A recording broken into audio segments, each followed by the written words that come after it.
Parliament ఆవరణలో ఆందోళనలపై మరిన్ని తాజా వివరాలు మా ప్రతినిధి అరుణ్ ప్రత్యక్ష ప్రసారం ద్వారా అందిస్తారు.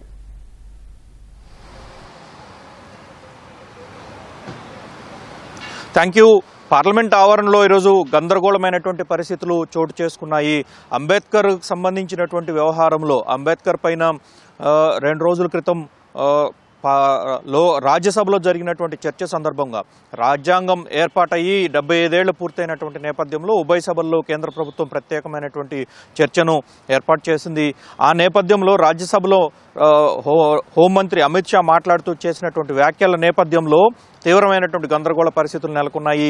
నిన్న ఉదయం నుంచి జరుగుతున్నటువంటి ఆందోళనలు ఈరోజు సభలో మరింత గందరగోళమైనటువంటి పరిస్థితికి, పార్లమెంటు ప్రాంగణంలో మరింత గందరగోళమైనటువంటి పరిస్థితికి దారితీశాయి. ప్రధానంగా పార్లమెంటు ప్రాంగణంలో మకర ద్వారం వద్ద నిర్వహించినటువంటి ఆందోళన ఉద్రిక్తంగా మారింది. ఇరువైపులకు సంబంధించి అధికార ప్రతిపక్ష పార్టీలకు సంబంధించినటువంటి ఎంపీలు ఒకరిపై ఒకరు తీవ్ర స్థాయిలో విమర్శలు చేసుకోవటము, పార్లమెంటు ప్రాంగణంలోకి అధికార పక్ష సభ్యులు విపక్ష సభ్యులు అధికార సభ్యుల్ని సభల లోపలికి వెళ్లకుండా అడ్డుకోవటం కొంత ఉద్రిక్తతకు దారితీసినటువంటి పరిస్థితి నెలకొంది. సో మొత్తం చూసుకుంటే మకర ద్వారం వద్ద ఉన్నటువంటి ప్రాంగణం నుంచి పార్లమెంటు ప్రాంగణంలో ఎంపీలంతా కూడా మకర ద్వారం నుంచే ప్రవేశించాల్సి ఉంటుంది. అందుకు అనుగుణంగానే కొత్త పార్లమెంటుకు సంబంధించినటువంటి నియమ నిబంధనలన్నీ రూపొందించారు. సో ఆ నేపథ్యంలో మకర ద్వారం వద్ద ఎంపీలంతా ఒకే చోట నుంచి వెళ్లాల్సినటువంటి పరిస్థితి నేపథ్యంలో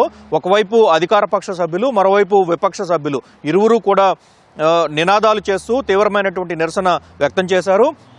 అంబేద్కర్ విగ్రహం దగ్గర నుంచి మకర ద్వారం వరకు కాంగ్రెస్ ఎంపీలు ఒక ర్యాలీగా వచ్చి ర్యాలీ ద్వారా పార్లమెంటు ప్రాంగణంలోకి వెళ్లేందుకు ప్రయత్నం జరిగింది. సో ఆ నేపథ్యంలోనే ర్యాలీగా వెళ్లే క్రమంలోనే తీవ్ర స్థాయిలో నిరసనలు వ్యక్తం చేయటము, నినాదాలు చేయటము, ప్లకార్డులు ప్రదర్శించడం చేశారు.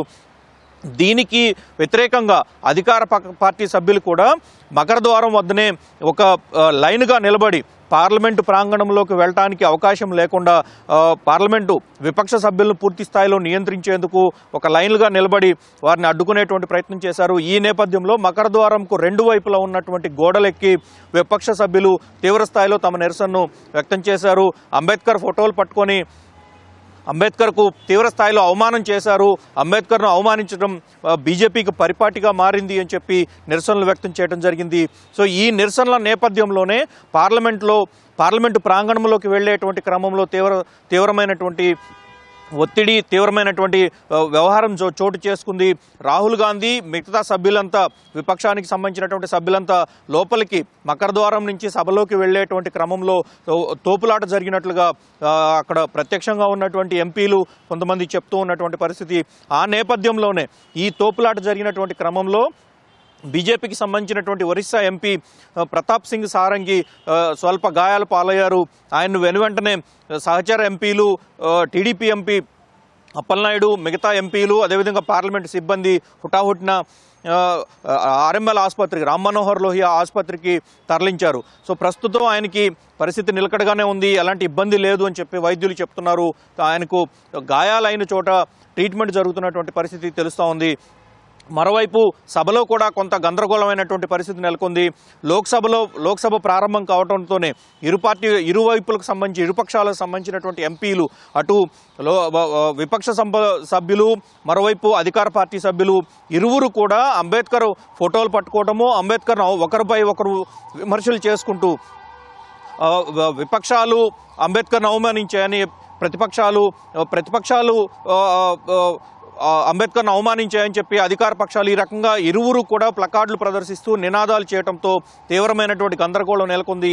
ఈ గందరగోళం మధ్యలోనే లోక్సభ స్పీకర్ సభను 2 గంటల వరకు వాయిదా వేశారు. సో ఆ తర్వాత కూడా ఇప్పటికీ కూడా పార్లమెంట్ ప్రాంగణం అంతా నిరసనలు, నినాదాల హోరు కొనసాగుతోంది.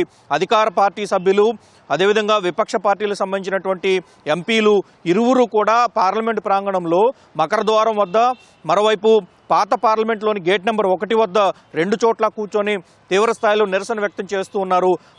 అంబేద్కర్ను అవమానించినటువంటి హోంమంత్రి అమిత్ షా ఎట్టి పరిస్థితుల్లో రాజీనామా చేయాల్సిందేనని, కేంద్ర కేబినెట్ నుంచి తొలగించాల్సిందని చెప్పి డిమాండ్ చేస్తున్నారు. మరోవైపు అధికార పార్టీ సభ్యులు అంబేద్కర్ను అవమానించడం కాంగ్రెస్కే చెల్లింది, ఇప్పటి వరకు కాంగ్రెస్ పార్టీనే రాజ్యాంగాన్ని అంబేద్కర్ను అవమానిస్తూ వస్తుంది. 70 ఏళ్ల చరిత్రలో ఎక్కువ పరిపాలించింది కాంగ్రెస్ పార్టీ అయినప్పటికీ బాబాసాహెబ్కు భారతరత్న ఇవ్వడంలో పూర్తి విఫలమయ్యారు. వారే అంబేద్కర్ను అవమానించారు కాబట్టి వారే క్షమాపణ చెప్పాలి. కాంగ్రెస్ పార్టీ అంబేద్కర్కు దేశానికి క్షమాపణ చెప్పాలని చెప్పి నిరసనలు నినాదాలతో ప్రస్తుతం ఇరుపక్షాలకు సంబంధించి ప్రతిపక్షాలు అదేవిధంగా అధికార పార్టీ సభ్యులు ఇరుపక్షాలకు సంబంధించినటువంటి ఎంపీలు పార్లమెంటు ప్రాంగణంలో మకర ద్వారం వద్ద బైఠాయించి నిరసన కొనసాగిస్తూ ఉన్నారు. Over to studio.